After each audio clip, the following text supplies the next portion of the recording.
Are you building a team? Maybe you already have a team. Maybe you didn't know that you had a team. What agent team model is right for you?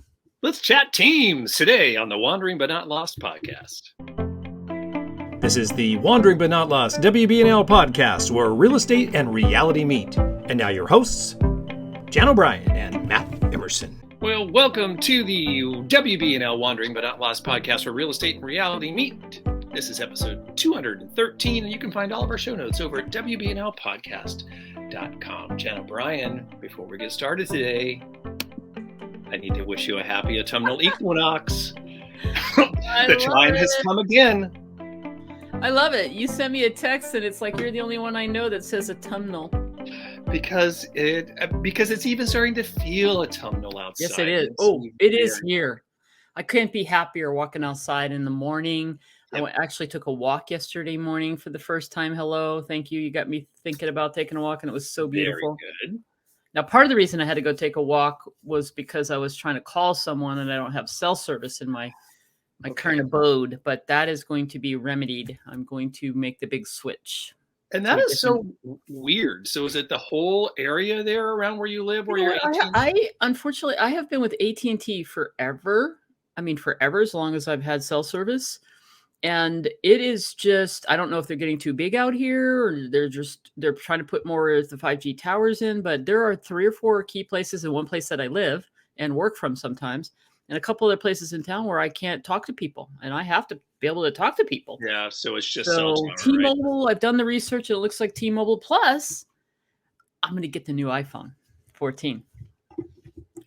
So timing, it's time for change. See, there you go. Once again, it all just lays And out. look, it falls right in with the autumnal equinox, which was that like 2 days ago? As we recorded? Yeah, 2 days ago now. Yes, that's correct. Well, welcome fall. Thank you. I really am excited about this new season as we go into the final season of the year. You know, this one and then the next one. And honestly, that's a little cue up for, you can count on us at WBNL Coaching to get you ready for the new year. We will be doing business planning with a twist and just getting yourself, whatever, taking a look at what happened this year. Was it good? Was it bad? It was what it was. How do you finish strong? We're going to do that in the coming weeks that we have left in this year. You know, the last couple years have been a very strange experience in real estate. And I was thinking about that this morning. And then I thought to myself, you know what? The last couple of years have been in real estate, just real estate, because this is kind of cycle that happens all the time. We just had a long stretch of prosperity there, Yeah, we did. It's all good. It's just like anything. You have to just you have to adjust. You have to stay ahead of what's happening, and we'll go over all that. But today we're going to talk about teams. We've been having, I'm all about teams. This is what we focus on here. I'm very excited about being back in the middle of working with my team and actually getting out in the field and being a little bit more one of these team models that we're going to talk about, actually, because I think I've switched basically from one model to a different model, so we'll cover that today. So today's topic is, what are the variety of models? And honestly, I think teams you don't have to fit into a particular label, but to be able to have a conversation about different ways that you can form and run a team, I think will be useful, because we're certainly getting a lot of people reach out to us about teams right now. And that's why we want to talk about it today. So what is right for you? So let's start with what I call the informal team. And the informal team is maybe going to be appealing to you if you don't really want to have real people, affiliated with you, more formalized. You're splitting commissions and you're having to put all your systems in place and support them. This is for the person, and I don't particularly think this is a great version, but if you're overwhelmed because you have a lot of lead generation going on. Here's an example. You have a lot of lead generation going on and you're not getting to it. Meaning that it's a great place to be, isn't it? Right? I have so much business, I can't handle it, and I'm blowing off leads. But through the years, Matt, I have seen people who just pick and choose, and then they could be leveraging leads if they had the right person. So this informal team is an idea. It's like a referral team. And I can think of a few people in my head who are like, I've tried the team thing. I don't really like it. I'd rather be solo, but I like the idea of getting some additional income. So you basically create a little referral team, and maybe it's just a few agents in your office that you work with that you give leads to because they're your overflow, and you work out a 25% referral fee, something like that, 25-30% referral fee at the most, I would say. The challenge with this is there's no control for you, and meaning that the referral agent is going to probably handle their stuff most of the time, and your stuff will be last. But that doesn't have to be the case. Could be the right agent that is happy to have your referrals, or somebody who's really good but just doesn't have enough business. So that can work out for you. And it kind of depends on what kind of lead generation you're doing, right? And how many leads you're actually referring out, because you could start out with a referral team and it could very easily morph into something bigger as time goes on. There's many people who just don't like the idea of being in charge or having to worry about other people. They just want to kind of do it themselves. But that's the way that generally you could do it. Now, the other cool thing about this referral team idea is that you could really just become a niche of building referrals, meaning other agents outside. So like not just leads, but you build not like leads you generate necessarily, but maybe you just form a network of agents around the country where you, basically market to them for referrals back and forth. That's another thing that you can do when you think about a referral team. It's basically another niche, but you would generally be working those leads, but you could also be referring business. If you become more cognizant about working with people that where are they moving to, and had a network of agents, then you could, place an outgoing referral and get an incoming money later, right? So partnerships is, you don't really want a bunch of agents underneath you. But again, partnerships, to Matt's point, Matt and I could become partners, and we work together through our partnership and set everything all up. Then we hire some agents. We could do that, but we could also just be partners. Matt and I could just decide we're going to be partners. We're going to share the load. That's kind of what Cosmo and I are doing, but we're partners sharing our business, but we also have a team. And I'll talk about how as we go through here and describe these, I'll talk about how we've morphed from one version of a team, a more, traditional broker style team, to becoming more of a hybrid of a partnership with like a rainmaker team. But it's like two of us as team leaders, co-team leaders. Yeah, and a lot of married couples are partners. Or it could be family members. It could just be friends. I mean, I know a lot of people that are mother-daughter, or married couples. Exactly. And that, what the benefits of that, generally two people working together have strengths and weaknesses that complement one another. And the client feels great because you get kind of two for the price of one. I'm going to sneeze. Excuse me. I don't know where that came from. And I love it right now because we can get more work done. Yeah. Like Cosmo and I are getting a lot accomplished. We would not be able to have the success we're having if we weren't working together and helping each other out. And then there's times when we get busy, we can sort of divide and conquer. You go do this, I'll go do that. But it's also allowing us to create content. So partnerships are great, but here's the key with partnerships. You got to make sure everything is in writing for all of these. Even informal, you got to have a referral agreement. Okay, simple paperwork on that one. This one, we have a whole partnership agreement in our team builder program where in a checklist to break down everything that needs to be in the partnership, because it's just like anything, just like any kind of partnership. You have to be clear about who's responsible for what is everybody's duties, what happens if you decide not to be partners anymore. There's the key to that. It really is. Who owns the database? How are we going to do things? It's super clear. How are you going to pay for things? There's a lot that you have to work through, and it's best to put everything in writing so there's no concerns or stuff later, right? So partnerships can be more than two people. I can think of David Squire, who we were just talking to. He was Senna, Squire, and Shore. There were three of those guys for the longest time. I was their broker years ago at Prudential. They were three guys, and they had an assistant, and then they started building a team. They first were three guys. One was a marketing specialist. One guy was more about out in the field working with people. David's kind of like the mastermind and the putting all the systems and stuff in place and going on listing appointments and stuff like that. So that kind of worked really great. And Kenny was like this massive marketing guy, and they really worked well together, and they had everything organized, and they would do, have meetings, and then they grew into a very successful team, but they started as partners. Okay. Yeah. I was in a partnership the first, when I first got into the business for 3 years. I was in a partnership, and actually it worked out really well too, because what you said is so true. If you find someone that you can complement your your strengths and weaknesses, it is a fantastic thing. Now, there's downsides, obviously, right? Because at some point during any partnership, no matter if you're the best friends, no matter what it is, someone will feel as though they are carrying the weight of the partnership. That's just what happens. That's just It's true. It's in any kind of partnership, even in relationships that can happen, right? So absolutely. So that's when things sometimes start breaking down for a lot of people. I've seen that happen a lot.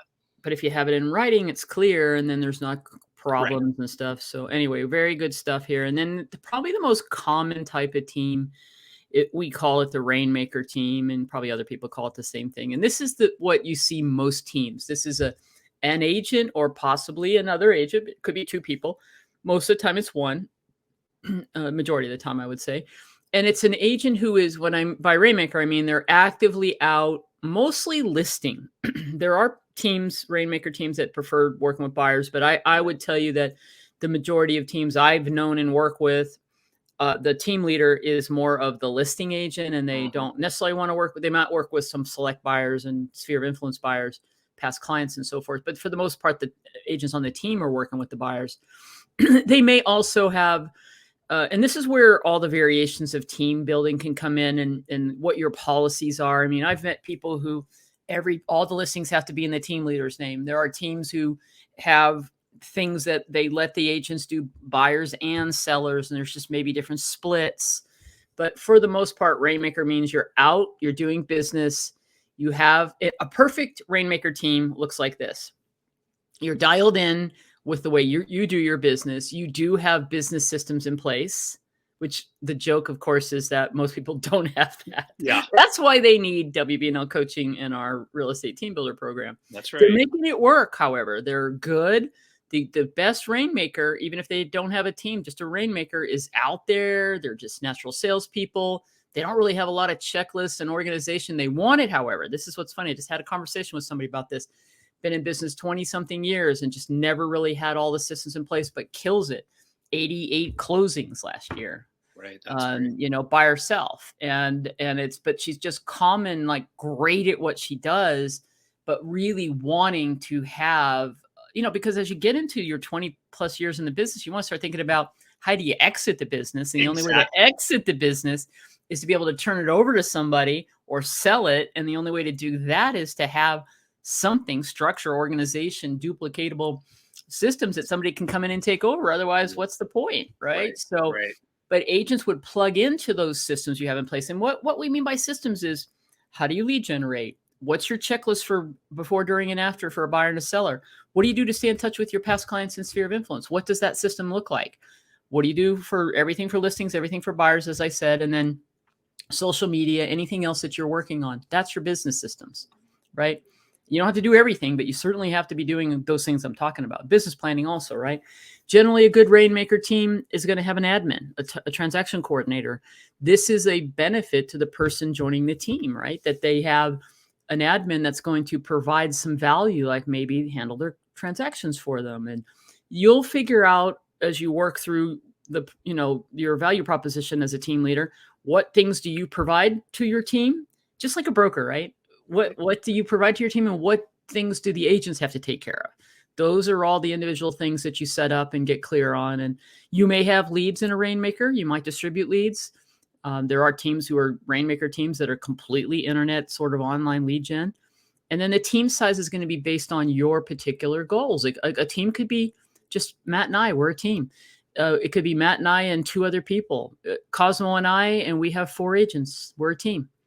We're probably going to grow that at some point, but right now we're focusing on our business and supporting our 4 agents. But down the road a piece, do I see us having maybe 10 people? Sure.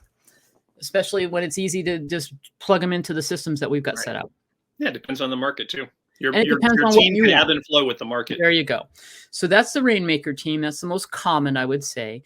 And then this is not as common. This brokerage style team is, and our good friend, Richard Brocken, who is now happily retired because he did go through and set everything up and get himself into a position where he could create his exit strategy and sell his team. Very successful team. And he's the epitome of the brokerage style team, meaning he was never really he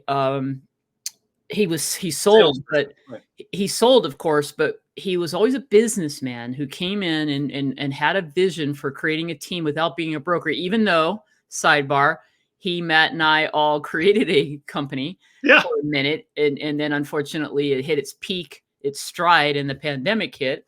So we were a casualty of that period of history, time in history, right?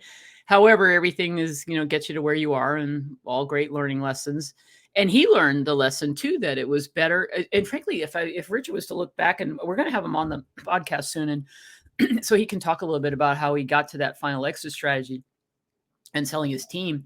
But maybe for Rich, it was good that he went through everything he's gone through to the brokerage to go back to realize the brokerage within a brokerage model is the most profitable. Absolutely. Bar none, bottom line, because he knows firsthand all the headaches that come with starting a brokerage and all the overhead, unless it really takes off, and it has to have a higher level of numbers coming in and company dollar and so forth. He was way better just cutting a deal with a brokerage and just focusing on hiring agents. And this is what this brokerage does. So you're inside of a brokerage that supports teams. You're like the CEO. You may do some referral business, but you're not the rainmaker. If you're really out selling every day, you're the rainmaker, and you kind of organize your team a little bit differently. This is really designed to be more training and focus and coaching based. Yep. His model was all new agents, but he also hired newer, and he hired seasoned agents as well.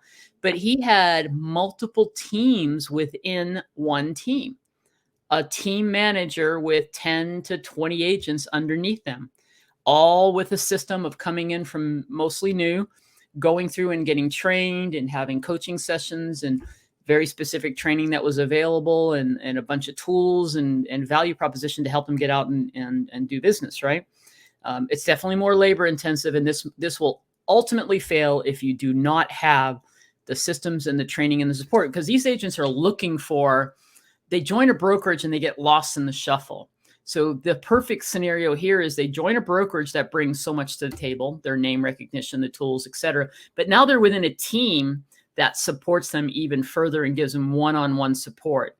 That is why this model works so well. And it's so interesting too, because if you like Rich did focus on new agents, he was a master and had systems in place through going to real estate schools and whatnot to actually grab that prospect before they even had their license. So he created what it was called an affiliate program, where he actually had them on board, kind of getting them used to what was going on in the business. Obviously, they weren't doing any real estate, type of work, but he already, had them captured before they even got their licenses, which is when usually all of the companies go after the agent after they're already licensed. So he was really smart and did it ahead of the time. And by the time he actually sold his business, between his actual agents and team leaders and his affiliates, he had over 150 agents on his team, which is awesome. Which is bigger than most real estate offices, not companies, but offices. It's incredible. I mean, it's a very unique model, and there's not probably too many like him around the country that do that. Very few. It took a long time for him to set it up, but he kept refining his systems, and then he just stuck to it. But the key was him as the CEO and the leader. That's right. He had a team of support folks that were under him, right? He had a manager, all his team of managers. He had administrative support, and that's what made that all work. Because of the larger your team gets, the more you potentially have to support. You at least have to have that model of 1 to 10 or 20 per agent. And a huge administrative backup team as well. I mean, he had an admin, he had a TC, and then he brought Jan and I in for several years to actually beef up and build a whole online training program for him. So he was very business focused. The guy was he ran it like a true business, and then he exited it that way. So and so it doesn't have to be as grand a scale as the Brocken group was, but it's the idea here, and it doesn't have to be new agents. The idea here is that you step out of the day-to-day, you become more of the CEO and you're managing a group of people. And that group of people could be new agents. It could be some of the things I'm going to talk about next. Okay. So let's go to the kind of the niche style. Before you go there, let me just add on one more thing. Rich hired us to build all those systems for us. We can help any of you that are either in this model or thinking about doing a brokerage style model, that we have built an entire training program that you can actually utilize, right? So not only just online training that your agents can use or mentors within your company can use, but also a whole training packet around it for the mentor and for the back end. So we've taken care of your training already. So if you want more information on that, go to WBNLcoaching.com and go to teams, and you can get some information on Sales Builder in there. Sales Builder is the course that we provide for. That's a great point. And we do have a few clients that we're working with most recently that are leveraging our Sales Builder program as their training portal. And then, as Matt said, you can even hire us to help you. And we have a coach manual that we created. Right. We'll teach your trainers how to train people, leveraging our training. So you don't have to start from scratch. There's a lot of people looking for training if they don't already have it in their company. Designed for newer agents, right? That's right. And just to show you the success of the program itself, we have a client in New Jersey that hired us a little over a year ago, and over 108 agents have gone through that program. I mean, that's what he's been able to recruit to in the last year. So that's fantastic. And they've all, as a requirement, gone through our Sales Builder program. So it's not just us talking about something we have. This has been a proven system that actually really does work. So it's pretty cool. And shout out to Pam Robinson out at Seiko Properties. She's been a longtime client and leverages the training program with us. So several brokers that we're working with. It's great. And it's for teams or small brokers or any size broker, really. So if you need something, so that's awesome. So that is the brokerage within a brokerage. And then I want to kind of end up here with this niche teams and variations of these teams. And over the years, I when we first wrote the Team Builder, I talk a little bit about this in the Team Builder, but I realized that I almost feel like specialization has become even more. You might have just a basic Rainmaker team and everybody's out buying and selling, and or you're the listing agent and everybody's just a buyer's agent. It's really whatever you want it to be, right? Because the whole beautiful thing about this is you're the entrepreneur, you're the team leader, you're the one that is kind of footing the bill, setting it up, has already been generally successful in your business, and you're wanting to leverage additional income coming in. Isn't that the whole purpose of building a team? But it might also be that you want to not have to work as much, and it's hard because you want to enjoy your life a little bit more, but you like the idea of coaching and supporting others that come along, right? So those are mainly the reasons people do it. There's people who jump in and do team building before they're ready, and it becomes very frustrating because they weren't ready. That's the folks that reach out to us. It's like, people just wanted to work with me. Of course, people want to work with you if you're successful. They want to be like you, but they are also looking for guidance and leadership. And we believe over the years, Matt, don't you agree?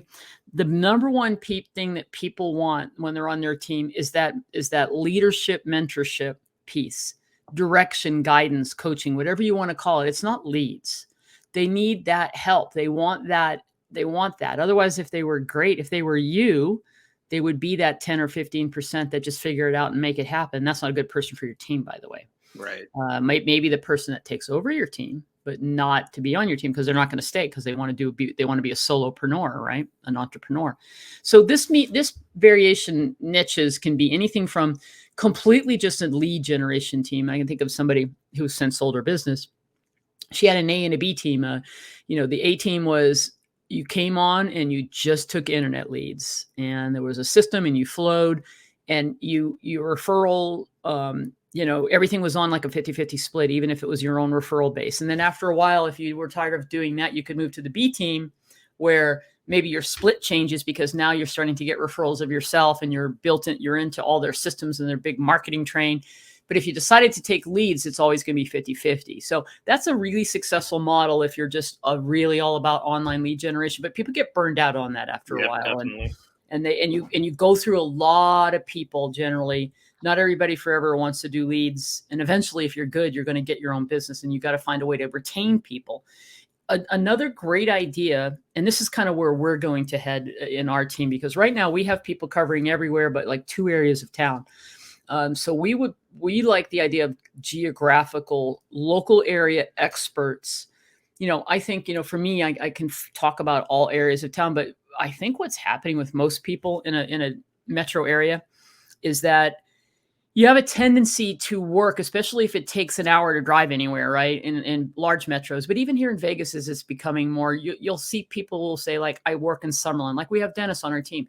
He likes the Summerlin area and he has enough business to keep him busy. John and Katie are in Inspiradas where they live. So it's kind of where they live. And they like the Henderson area. Not that they're going to knock up, but most of their business comes from that, right? So that is a geographical idea. It works great if you've got a larger metro area and you want to have people that specialize and live and love and are passionate about where they live, especially if you're content creating like we are. So I love that's really what we're doing, geographical. Right now, with a little bit with something I'll talk at the end here. Demographic is another idea. Maybe you have someone who, you have people who speak Spanish. You have folks that so it could be about languages. That's kind of cool, international team. But it could be even just like specialties within the field. Demographics meaning people that work with seniors, people who specialize with first-time home buyers. It could even be types of properties. What about a team that had a condo specialist, a luxury specialist, a waterfront specialist? I mean, the sky's the limit on what you could do if you had the right people. Now, some people might think that that's too broad, which is possible because you might be like high-rise specialists or, luxury specialists. That's what you do on your team. And you have a bunch of people that specialize in that. That is another thing that you can do. But I like the idea that you support a team of people who have a niche. You know what I mean? That's kind of a neat idea as well. This next one is called transaction-based, and I don't know another word for it, but I know this is a little bit difficult, but not impossible. What this means is that you have a team and you hire people and you figure out what part of the transaction are they best at. This was an idea I had a long time ago, and I always thought this would work, but I feel like people would get bored with it after a while. So it's Redfin-y, right? It's kind of like, exactly. Redfin is a great example of this. Like you start in Redfin and you can only do buyers, and then you have to kind of get enough training and so forth, and that you can go over and do listings, but you don't do buyers. So it's working buyers and listings, but it's also your lead generator. Like you don't ever go out and show you're great on the phones. And so the idea would be, as a team leader, you take a commission, $10,000, and you break it down into the 4 or 5 specialties, and that's how you split up the commission. You get a part.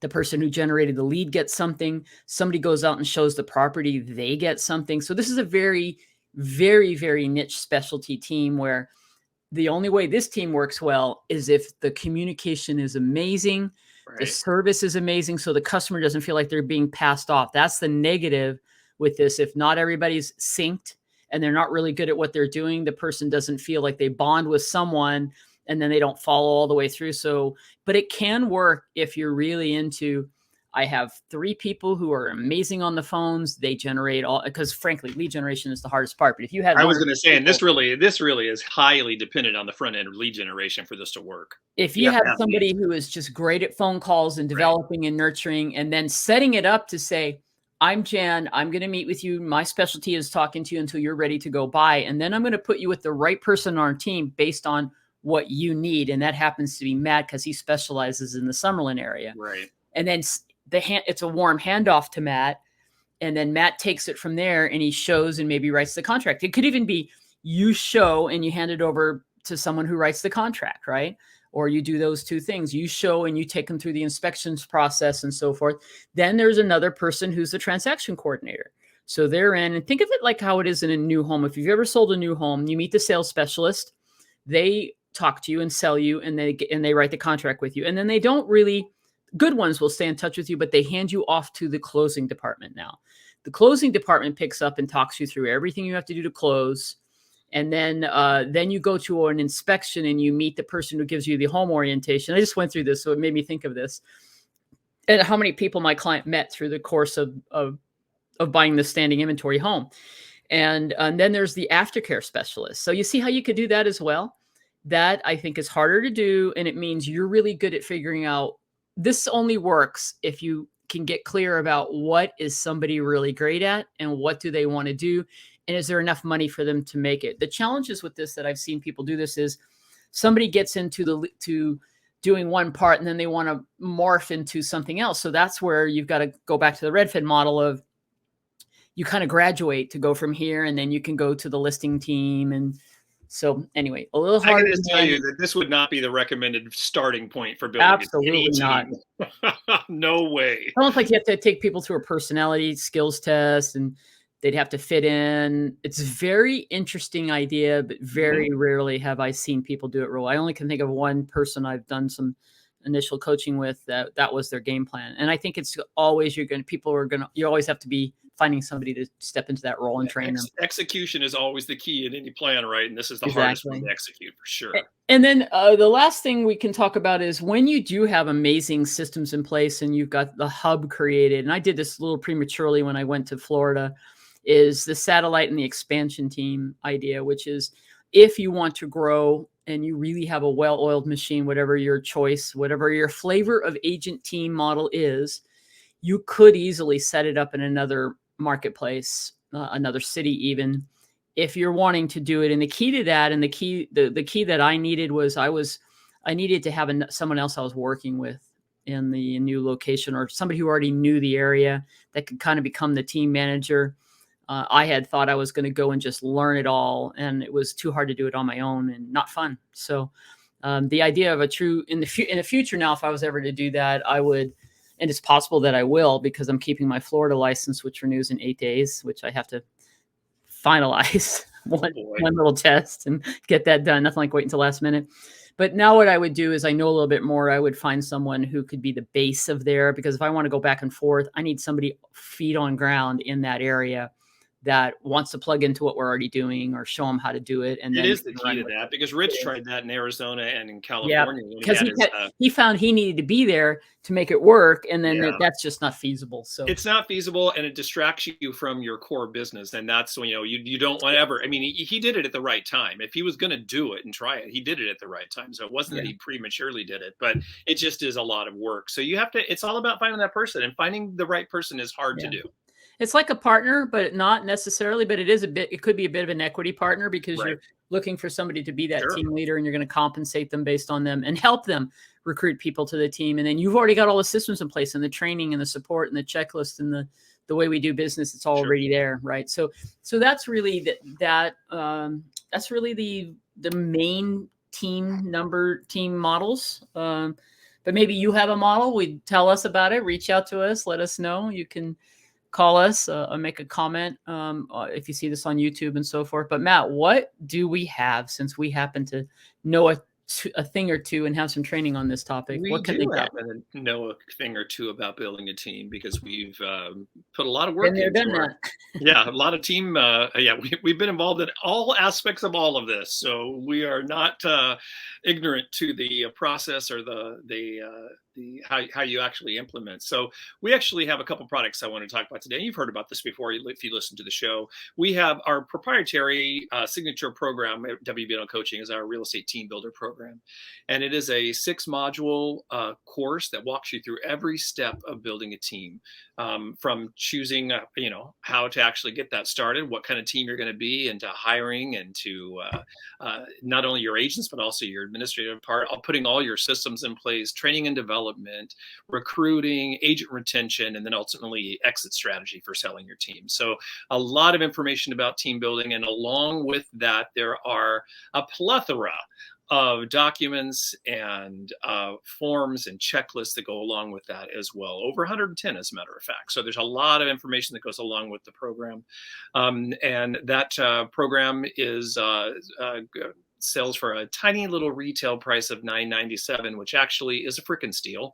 A lot of information there, and a lot of success from people that have used our program. So check that out. And if you are still kind of on the fence whether or not you want to build a team or not, or want more information about how to build a team or what it's all about, we do have a free version called Intro to Team Building. And that is a 12-module course that just really kind of walks you through and pulls back the curtain on what building a team is all about. A lot of the things we talked about today is involved in that Intro to Team Building course. But of course, then it goes through all the other pieces and processes of it as well.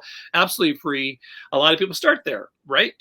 And then move on to our team builder course once they get a feel of what we're all about and what we have to offer. So those two courses are located over at WBNLcoaching.com. You can find our team builder course, obviously, in our course page, and our Intro to Team Building course over in freebies. So good stuff there. Go check it out. We love talking about teams. It's, you know, there's just so much opportunity for people. And what Jan said right at the very beginning is so key, that the problem is people don't implement, or, they want to get those foundational systems in place. And here's the deal. If you get them in place, you are going to possibly double or triple your business, right? Because you're streamlined, you're duplicatable, you're being able to do things without actually having to think about it every single time. You put out far less fires if you've got a strong foundation. Yeah, and it's fun. It's not fun doing this business by yourself. That I personally went out and ventured and experienced that, and this is why I'm back here in Vegas, and I couldn't be having more fun. And we just closed 2 transactions this week alone. Actually, three transactions, because I did close one in Florida. So 3 transactions in 1 week. I'm like, let's duplicate this a few more times. Kidding. Yeah, I'll tell you, when it was in my partnership, it was the same thing. It's that camaraderie. It's like, you're going out and you're strategizing over lunch. And isn't that nice? Because it's better than driving through by yourself, so there's a lot of good things that come with that. So good stuff. Jan, back to the autumnal equinox, which is so important. It is so nice that, pumpkin spice is returning in places. And if you go to Trader Joe's, there's pumpkin everything at Trader Joe's. And, sure. I just love it. There's the autumn, and Halloween is starting, is in the air too. It's right around the corner. But I had a jarring experience yesterday at the Home Depot that I texted Jen O'Brien that actually frightened me, because I'm in there. I actually like, walked what? to the Home Depot, and I'm looking around at the Halloween stuff, we don't need any giant blow up thing and to put into the yard, that, but they're fun to look at. And looking around, and I turned around, literally pivoted like 45 degrees. All of their Christmas stuff is up. All of the trees, all of this. I was like, what is happening? It's not even October. I know, I have to say it does. It really does. And we've been joking about this probably since not the 50s. We weren't born in the 50s, but I mean, for decades, about how it happens earlier every year.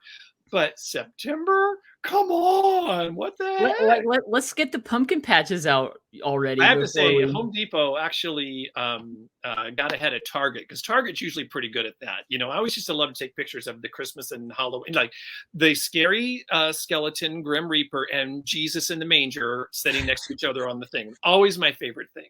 Jesus and the Grim Reaper. That is a combo that you cannot beat. So that's always the best.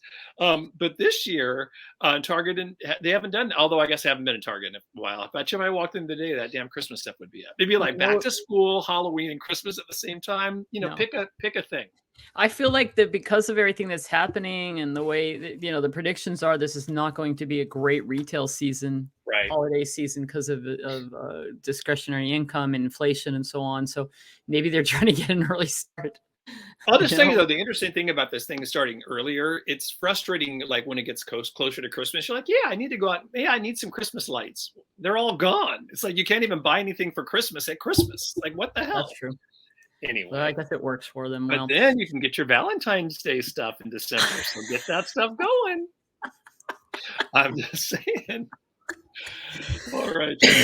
Retail Nation, man. Any other last words? That's it. I'm very excited about the weather. I hope the weather is changing in your neck of the woods, as they say, and that you are really embracing what you need to do for the rest of the year. But we will certainly be helping you along if you follow with us. We do this just every other week now, and we want to bring you that great content to help you succeed in 2023. Best year ever. Wow. I have 2023. I don't know how many times Matt and I'm like, this is going to be our best year ever. Well, we already know 2023 is 2022 has been good, but 2023 is going to be better, no doubt in my mind. And we'll leave it at that, because that is the good way to end the show. So everyone, get out there, get up, get out, live the life you've dreamed, and be forever wandering but not lost.